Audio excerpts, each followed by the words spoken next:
Problems on D'Alembert's principle. Problem: a block of weight 1000 Newton resting on a horizontal plane as shown in figure. Find the magnitude of the force P required to give the block an acceleration of 3 meter per second square to the right. The coefficient of friction between the block and the plane is 0.25.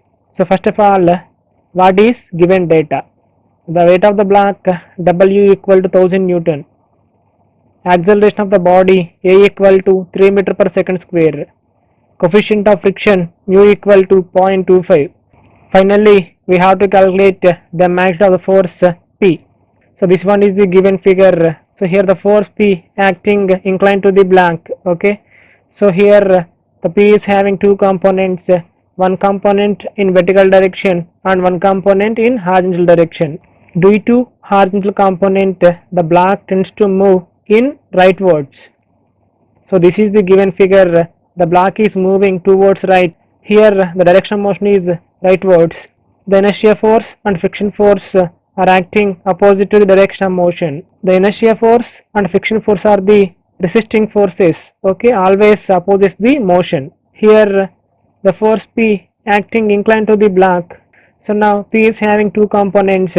So one component in vertical direction and one component in horizontal direction. The vertical component is P sin 30. The horizontal component is P cos 30. Now FBD of the block 1000 Newton. So this is the given block. Here the contact between the block and the plane, a normal reaction is generated. Okay, the normal reaction acting upwards. The weight of the block 1000 Newton acting downwards. The direction of motion is towards right side. Here the inertia force WA by Z and friction force mu n acting opposite to the direction of motion. So the forces are acting towards left. So here the force P is acting inclined to the block. The force P is having two components. Vertical component is P sin 30 and horizontal component is P cos 30 degree. So now consider equilibrium of the block.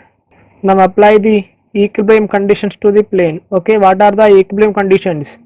Sigma Fx equal to 0, the sum of the forces in horizontal direction is 0, and sigma Fy equal to 0, the sum of the forces in vertical direction is 0. Now sigma Fy equal to 0, okay, the sum of the vertical forces is 0. So what are the forces are acting in vertical direction?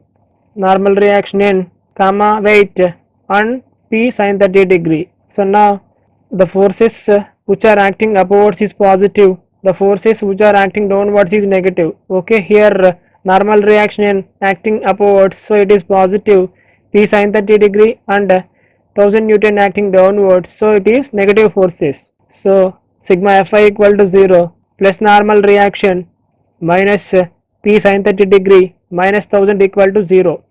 So n minus sin 30 degree is 0.5, P minus 1000 equal to 0. So n equal to 0.5 P plus 1000. So this one is the equation number 1. So now sigma Fx equal to 0. Okay, the sum of the forces in horizontal direction is 0. So what are the forces in horizontal direction? P cos 30 degree, inertia force and friction force.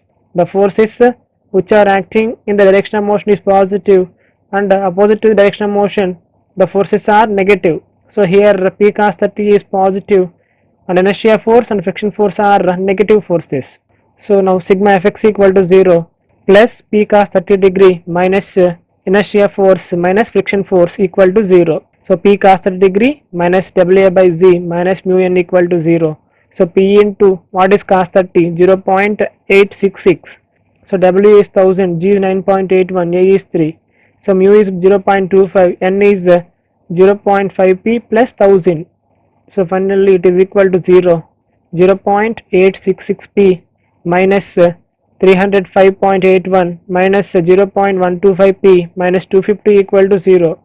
So 0.741 P is equal to 555.81. So finally P equal to 750.0.8 newtons. The magnitude of the force P is equal to 750.08 newtons.